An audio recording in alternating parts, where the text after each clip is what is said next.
I seem to have angered many South Carolina fans by suggesting that Texas A&M spotted the Gamecocks 17 points early in the ball game. Well, you know what?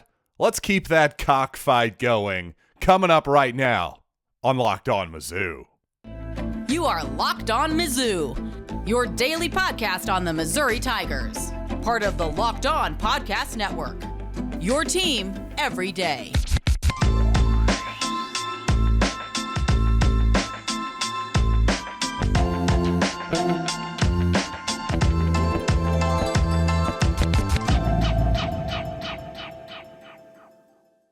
Hey, all you true sons and daughters, I'm John Miller, your Mizzou mafioso and the central scrutinizer of Missouri Tigers football and basketball. And today's episode is brought to you by Underdog. Yes, sign up on UnderdogFantasy.com with the promo code LOCKEDON and get your first deposit doubled up to $100. And indeed, I have drawn quite the ire from the South Carolina Gamecocks fans, especially on YouTube the past few days. They feel I've been quite dismissive of their Gamecocks, but I have to say that really wasn't my intention whatsoever, and I never felt like Andrew Lyon from Locked On Gamecocks got that impression, so I was a little bit surprised when apparently my comments, in particular the word Texas A&M spotted South Carolina 17 early in the game. People in the comments were acting like, so let me get this straight. I heard several people began their comments with, so let me get this straight, which, and by the way, they would proceed to use quotation marks for words that I never said. So apparently you got nothing straight. Apparently when people say that, they have nothing straight whatsoever. That's one thing I've learned the past couple days. But really what I was trying to get at there is that, well, I'm trying to explain why this is currently still a 3.5 point ball game over at BetOnline.net, because Missouri fans right now aren't feeling great about their team for the most part. And at the same time, well, South Carolina fans, they're riding high. They've just came off a big win over Texas A&M. They're 25th in the country. So I can see on some level, if you weren't actually paying attention or processing what I was saying, you would think, oh man, this Missouri guy is trying to dismiss our victory. That really wasn't the point whatsoever.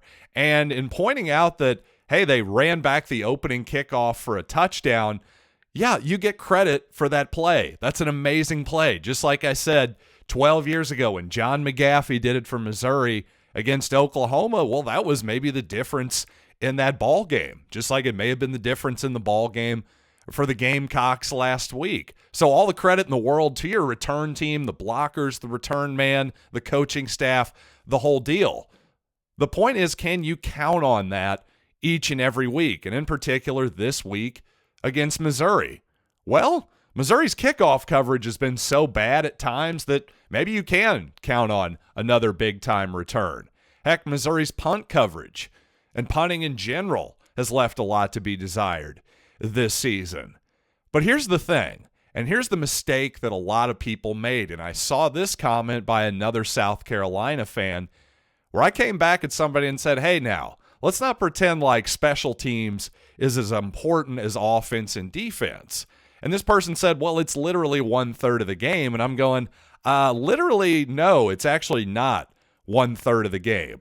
Not unless you're having a bunch of 3-play, 2-play drives, literally every single drive. Because I'm sorry, 99% of games you're running more offensive and defensive snaps than you are special teams. It's not going to be 1/3 of the time. And by the way, even if it were, can we actually honestly say that all of those snaps should be considered equal? Because guess what? Most special teams snaps these days, especially with more and more teams going for it on 4th down, a lot of them are kickoffs that are just booted into the back of the end zone with no return. Touchbacks are at an all-time high across all of college football. Also, extra points are pretty automatic at this point. I mean, don't get me wrong. You see guys miss extra points at crucial times, and yes, I'm not going to argue that when somebody misses a kick right at the end of the game, that's a huge play. And yes, it should count if that's your argument. I'm not even sure what you're trying to argue here or what you were trying to think that I'm saying. My point is, again, if you're going to rely on, for example, Harrison Mevis to miss a 26-yard field goal at the end of the game week after week, that's probably not going to go well for you. Just because it happened one week, well, what's likely to happen the next week? That's what I'm trying to point out here. And for all these people who act like, and let's just say, okay, even if special teams were exactly 1/3 of the game in terms of snaps, well, I'm sorry, there's just no way to say that special teams is as important as offense and defense. In fact, offense is actually number one. If you look at it statistically, if you want to have a good side of the football, there's no doubt you want it to be your offense, because offense is more consistent than defense for a whole bunch of reasons that I don't have time to get into at this moment. But if you just look at the numbers, you look at the best teams offensively. I use the FEI numbers for special teams that South Carolina is currently number one in the country for, which obviously is an advantage for them. Not trying to say it's not an advantage. I'm just saying it's not the same thing as having the number one offense in the country. And to prove my point, if you just look at the top special teams units in the nation, well, you've got South Carolina's number one, Michigan's number two. Hey, they're 7-0 and one of the top teams in the country, right? Well, number three is San Diego State at 4-3. Then you've got Arkansas State at 2-6. They have one FBS victory so far this season. So that's the top four of special teams. Are you seeing a wild correlation there between being great at special teams and being great in general? Well, I'm not seeing it there. Whereas on the offensive side of the football, for instance, well, here are the top four teams in terms of offense: Ohio State, Georgia, Southern Cal, Oregon. And then you can keep going. You get Tennessee, Ole Miss, Alabama, UCLA, Michigan, LSU. LSU is the first two-loss club that I just gave you there. So obviously, I'm sorry, special teams just isn't that important. Is it important? Yes. It's not 33% of the game, though. Maybe it's 10 or 15. I could believe that. It certainly matters on the margins.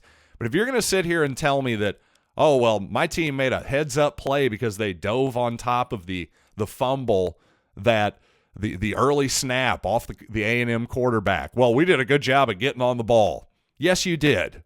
Good for you. And just like I talk about all the time with fumble recoveries, again, this is about what's going to happen in the future, not what happened in the past. I'm not trying to take away what South Carolina did on the past. I'm trying to explain to you what's could happen, what's more likely to happen in the future. And I'm just trying to explain to you, if you think that's a 3.5-point spread because Las Vegas likes giving away money, because the public's probably thinking, hey, the ranked team, I'll take them.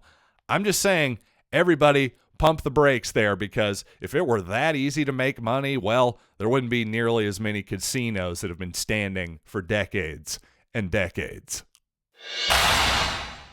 And coming up, while it's safe to say most Missouri fans aren't 100% satisfied with Brady Cook at quarterback so far, well, you know what? It occurred to me, let's look at the rest of the Southeastern Conference and their quarterback situations and figure out just how unique we are in that scenario. But you know what? First, I want to tell you this episode is brought to you by Underdog Fantasy, the easiest place to spice up college football season. Once again, just so easy to get started.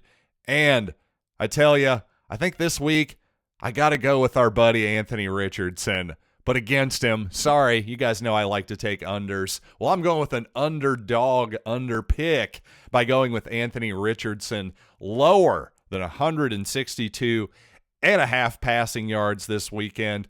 Also, going to go take a higher. I'm going to go Georgia's Brock Bowers, the great tight end, higher than 59.5 receiving yards.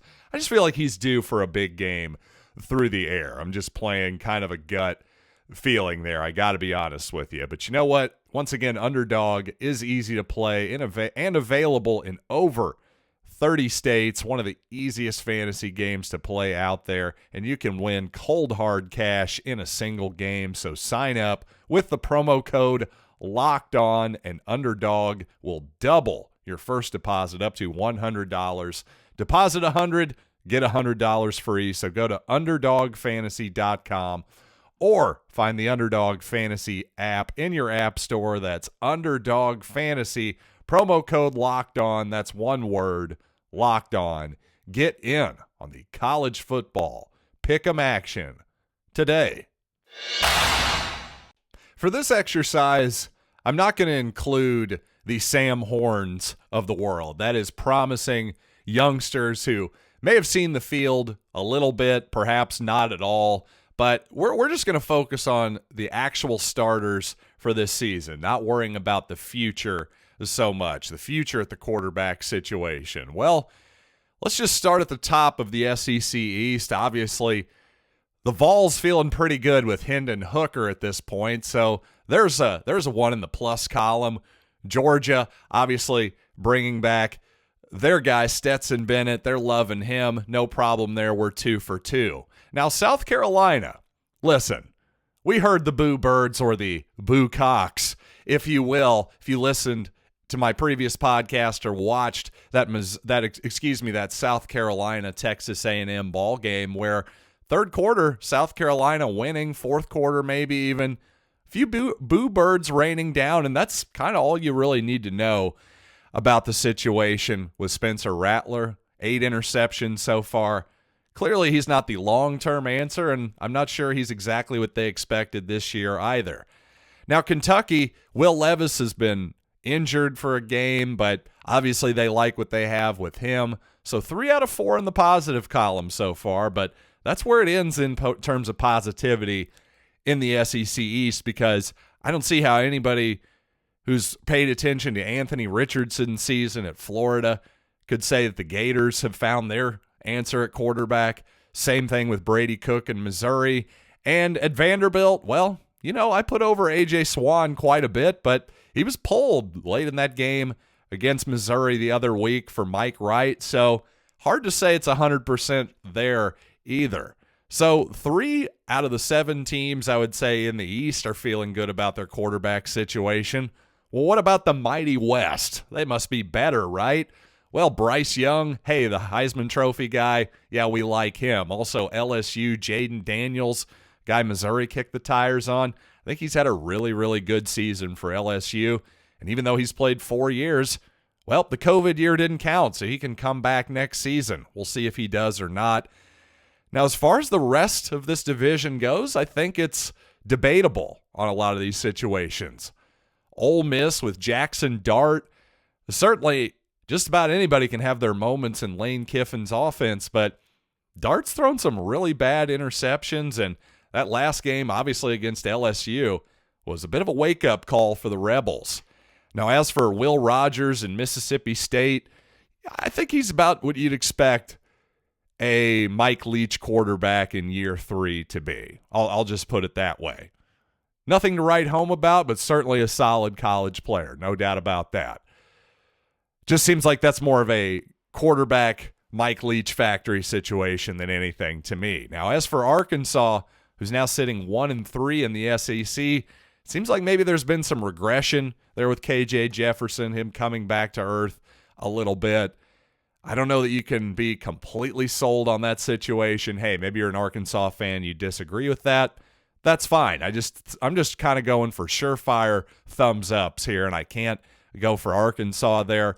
Auburn, obviously they've been shuffling quarterbacks all year. Texas A&M, we know they've struggled badly offensively as well. So you're talking about 2 in the West, 2 out of 7 in the West, 3 out of 7 in the East, for a total of 5 of the 14 teams in the conference actually feeling like really confident about their quarterback situation. So that may not make you feel better as a Missouri fan, but hopefully at least it gives you some idea of the context. We may be frustrated, but we're not alone in our frustration.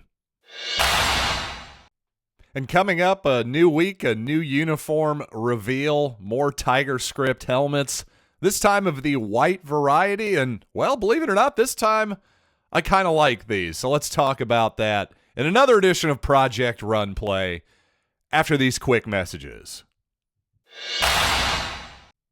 Now, I wasn't the biggest fan of the gold scripted helmets, if you were, with the white Tigers in cursive written on the sides of the helmets. Part of the problem was hard to read once you got past, 10 yards away from the guys or so. If you were in the stands, even on television, it was just hard to actually read that they said Tigers. Well, the version Missouri wearing this week, all whites, white pants, white jerseys, and white helmets with the black cursive Tiger strip this time. Well, we'll see what happens, right? But it seems like this one should read a heck of a lot better from distance and on TV. Also, just my own personal preference here. I really like the all-white look. If Missouri's going to go unusual, a little bit non-traditional, to me, the all-whites actually has become a look that Missouri's used a lot the last, since 2015 or so. And it's become a look I really like. I think it's something different. Partially because, I don't know, in my perfect world, if you had to pick a uniform combination for home and away every week, at this point, I think I'd say, give me the black helmets, black tops, and gold pants at home. But on the road, heck, go all white. Maybe with a black helmet occasionally for sure, too. But nothing wrong with a white helmet. Got to say, those ones we wore against Tennessee a few years ago, the white helmet with the black block M. Let's see. It's probably behind me somewhere. Ah, yes. There it is. There you go, folks. That's a good-looking helmet to me. So, again, all this stuff is subjective, all up to personal preference. I think all of us can agree that, yes, I've heard, by the way, I've seen this comment, a couple of comments I've seen 45 million times a piece about the uniforms. It's either, I don't care what they win as long as we win. Yep, got it. Right there with you, pal. Definitely agree with you there. And I've also heard, well, it really doesn't matter what you think. It's all about what the kids think. Yes, 100% with you. Couldn't agree more. So I just won't have any opinions more for these people. By the way, Mizzou wide receiver Luther Burden is the only player in the country right now with multiple rushing touchdowns, multiple receiving touchdowns, and at least one punt return for a touchdown. So that just shows how incredibly explosive he can be with the ball in his hands. And to that point, something I'd really like to see Missouri bring back in a serious way for the first time since week 1 is Luther Burden as the Wildcat quarterback. I think you just snap him the ball and he just immediately causes problems for a defense. You saw against, obviously, a less than awesome Louisiana Tech defense, but a Division I defense nonetheless. He just snapped him the ball. He runs to the wide side of the field, and he just outflanked everybody. He was just too fast. He had too much explosiveness, and obviously we saw what he could do on those screen passes against Vanderbilt, just breaking tackles, gliding through everybody, and that's with him being, according to Drinkwitz, about 90% recovered from his ankle injury. So that's really good to hear, by the way. 90% is a lot more than what I was expecting. So good on the Missouri training staff, just medical advances in general, and, of course, Luther Burden for putting in the work. But, again, I just want to see different ways, more creative ways to get him the ball that don't involve our offensive line having to hold up for 2.5 to 3 seconds, because often that hasn't been the case. So let's maybe simplify it a little bit and just snap him the football a few times and see what happens. And thanks for making Locked On Mizzou your first listen. For your next listen, check out Locked On Sports Today, the biggest stories of the day, plus instant reactions, big game recaps, and the take of the day, available on the Odyssey app, YouTube, or wherever you get your podcasts. That's Locked On Sports Today. So until next time, I'm John Miller, and this has been Locked on Mizzou.